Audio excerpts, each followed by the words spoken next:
Have you ever considered that the most common gesture of love we receive from our dogs might not be what we think it is? We call them kisses. We welcome them as signs of pure and complicated affection.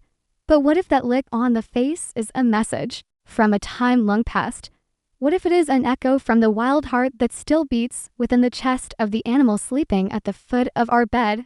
To truly understand, we must do what all great observers of the natural world have taught us. We must set aside our own assumptions, quiet our human-centered interpretations, and simply watch. We must let the animal teach us. To begin this journey, we must travel back in time to the ancient ancestors of our dogs, the wolves, in the stark economy of the wilderness. Behavior is rarely frivolous. It is forged by the pressures of survival. Imagine a wolf mother returning to her den after a long hunt. Her pups, hungry and desperate, swarm her. They do not nuzzle her in simple greeting. They frantically lick and nip at her mouth and muzzle. This is not a kiss. It is a plea. This specific action triggers a crucial, life-sustaining reflex in the mother. She regurgitates the semi-digested food from her hunt, providing her pups with their vital meal. This is the first and most powerful lesson in communication a young wolf learns. Licking the face gets a result. It means survival. This ancestral memory is carried forward in our domestic dogs through a fascinating biological phenomenon called neoteny, the retention of juvenile traits into adulthood. The floppy ears, the wider eyes, and even the barking we see in our companions are all traits of young wolves, preserved through thousands of years of domestication. The face lick is part of this inheritance.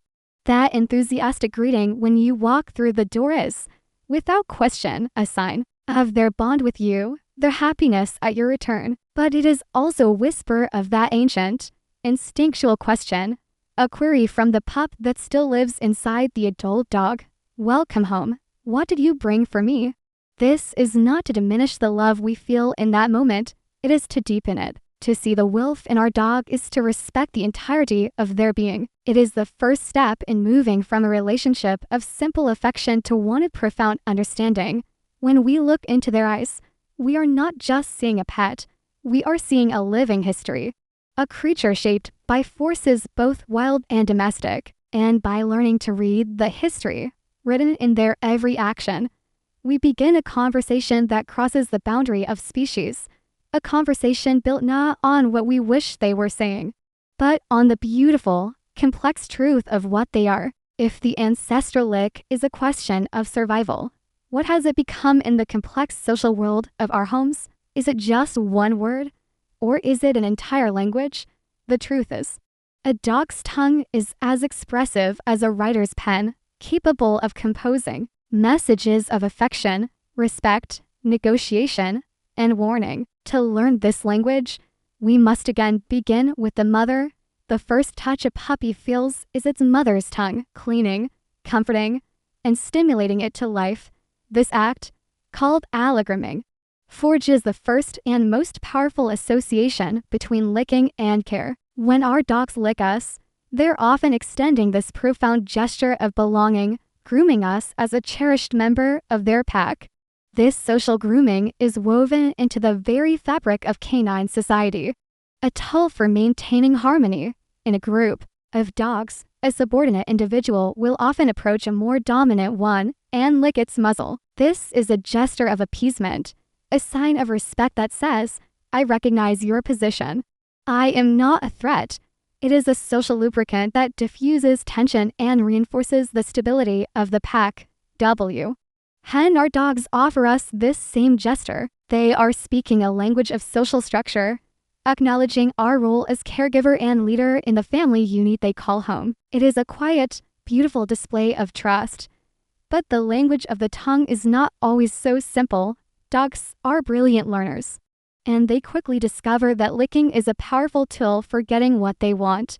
If a lick on the hand results in a scratch behind the ears, or a lick on the face earns them our attention away from a screen, the behavior is reinforced. They learn that licking is an effective way to say, hey, I'm here, pay attention to me. Yet, there is a far more subtle, and crucially important message that we often miss. Animal behaviorists call it the kiss to dismiss. Imagine a child, full of love, wrapping their arms round a dog's neck. The dog, feeling trapped, may turn and offer a slow, deliberate lick to the child's face. We see it as a kiss, a sign of tolerance. But the dog is saying something else entirely. It is saying, "This is too much, please give me space." When the child, or an adult, recalls from the wet tongue, the dog is rewarded with the space it desired. The lick worked. Herein lies our greatest responsibility as their companions. That slow, deliberate lick is a polite request. It is a boundary being set. If we, as the observers, misinterpret this plea for space as a kiss of affection and allow the uncomfortable interaction to continue, the dog may feel it has no choice but to speak louder. The ignored whisper of a lick can become the growl, and the growl can become the snap. It is not malice. It is a conversation that broke down because one party was not fluent in the language of the other. Understanding this single, subtle gesture, the kiss to dismiss, can be the difference between a harmonious relationship and a tragic misunderstanding. It reminds us that connection is not a monologue. It is a dialogue, and we have a duty to learn the words. What if your dog could read your diary without ever turning a page? What if they knew you were anxious before you did, or could tell what you had for lunch hours ago from a single touch? This is not science fiction. This is the world of the dog, a world perceived not through sight, but through a chemical story we are constantly writing, whether we know it or not. And the dog's tongue is a primary tool for reading that story. To understand how, we have to look deeper inside the dog's anatomy, to a structure that is a marvel of evolution, the vomeronasal organ, also known as Jacobson's organ. Think of it as a second, specialized nose, tucked away in the roof of the mouth, with tiny ducts connecting to both the mouth and the nasal cavity. This organ is not designed for smelling in the way we think of it. Its purpose is to detect specific, non-volatile chemical compounds. Most importantly, pheromones. Pheromones are chemical messengers that carry a rich tapestry of information about an individual's identity, emotional state, and health. When a dog licks a surface, be it another dog, a spot on the ground, or your hand, it is doing more than just tasting. It is collecting these chemical messengers and delivering them directly to this powerful onboard computer. You may have seen a dog do this and then curl its upper lip, almost like a sneer. This is called the Flehmen response, and it's a deliberate action to draw those molecules more efficiently into the Jacobson's organ for analysis. From this single act, this lick, the dog deciphers a world of information that is completely invisible to us. They are, quite literally, smelling you by licking you, the salt from your sweat, the oils on your skin, the trace remnants of your lunch, and the pheromones released by your body all tell a story. They can reveal if you are happy or stressed through the hormones you secrete. They can learn about your health, your diet, where you have been, and even who you have been with. We live in a world of sight and sound. They live in a parallel universe of scent, a rich, layered reality painted in molecules. This reveals an intimacy in our relationship with them that is staggering in its depth and its one-sidedness. We look at our dogs and see their fur, their eyes, their posture. They lick us and perceive the very chemistry of our being. They know us on a biological level that we cannot hide and can barely comprehend. This is not just a bond of behavior and emotion. It is a bond of profound, radical, chemical transparency.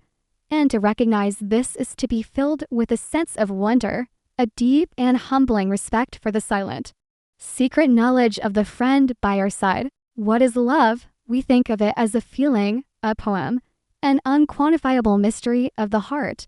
But what if it is also a chemical, immeasurable, biological reality that flows not just within us, but between us and our canine companions? The science is now telling us that the bond we share is written in a molecule, a neuropeptide called oxytocin, often called the love hormone or bonding hormone.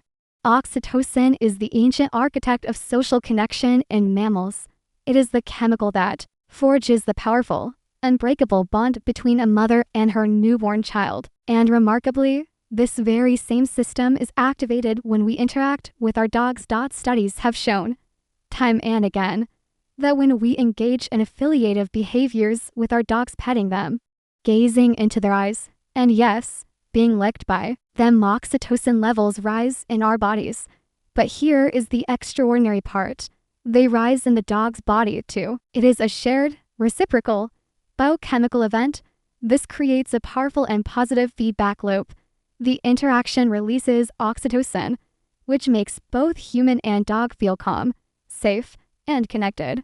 This feeling encourages more interaction, which in turn releases more oxytocin, strengthening the bond ever further. Research has even demonstrated that the amount of affiliative contact, including licking, directly predicts how much this bonding hormone increases. This shared chemistry does more than just make us feel good. It is a potent antidote to stress. The release of oxytocin has been shown to lower levels of cortisol, a primary stress hormone, in humans during these interactions. For the dog, the very act of licking can be a form of self-soothing, releasing not just oxytocin, but other endorphins that provide a sense of comfort and pleasure, which is why they may do it when they feel anxious or are in pain. Here, science gives voice to what our hearts have always known.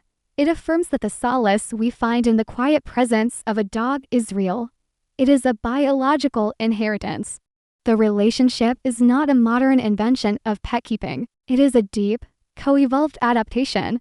For tens of thousands of years, we have been shaping each other, our brains and bodies learning to speak the same chemical language of connection. We have, in essence, hacked into each other's ancient bonding hardware. This is the real magic. It is not just that we love our dogs. It is that our bodies and their bodies have built a shared biological pathway for that love to exist. It is here that the clever brain and the human heart, as Dr. Goodall would say, finally work together in harmony. The intuitive warmth we feel is validated by the elegant data of science, revealing a bond that is as real and as fundamental as the molecules that build our very cells. We have traveled from the wolf den to the living room, from social dynamics to the secret world of chemistry. We have learned that a lick can be a plea, a greeting, a question, and a declaration of love. But what happens when the language changes? What if the licking never stops? What if the conversation becomes a monologue of distress? This is the final, and perhaps most important, chapter of our story. Learning to listen when a lick is a cry for help, while most licking is a normal part of a dog's life. Behavior that is excessive, compulsive, or focused on one spot is a significant red flag. It is a signal that something is wrong. Our first instinct might be to look for a problem on the outside, and often, we'd be right, allergies, both to food and to things in the environment like pollen, are a primary cause of incessant licking, especially of the paws. A dog might also lick a spot that is painful, trying to soothe the ache of arthritis in a joint, a thorn in a paw, or the discomfort of dental disease. But some of the most profound causes are hidden deep inside. A growing body of research has revealed a startling connection between excessive licking of surfaces, the air, or their own bodies and gastrointestinal distress. A dog suffering from nausea, acid reflux, or other internal disorders may lick compulsively as a coping mechanism. The problem we see on the skin may actually originate in the stomach. The cause can also be psychological. Just as with people, anxiety and stress can manifest in physical, repetitive behaviors. A dog struggling with separation anxiety, fear of loud noises, or simple boredom may lick to self-soothe, an action that releases calming endorphins but can become a compulsive disorder akin to human OCD if the underlying stress is not addressed. In some rare and tragic cases, a lick can even pose a health risk to humans. Bacteria like Nocitiphaga, common in a dog's mouth, can cause severe infections in people with compromised immune systems. This is not a reason for fear, but for awareness and responsible hygiene. This is where our journey comes full circle. It is where understanding must lead to action. To be a true companion to these animals is to be their student, their guardian, and their advocate. It requires us to become what Dr. Jane Goodall has always exemplified, an empathetic observer. It means noticing when the licking changes. It means looking beyond the obvious, considering the whole animal, the connection between the gut and the skin, between the mind and the body. It means recognizing that we are their primary interpreters in a human world they cannot navigate alone. The bond we share is a privilege, and with that privilege comes a profound responsibility to understand, to care, and to help. It is the greatest gift we can give back to the animals who give us so much, a solemn promise made with a gentle hand that we are listening.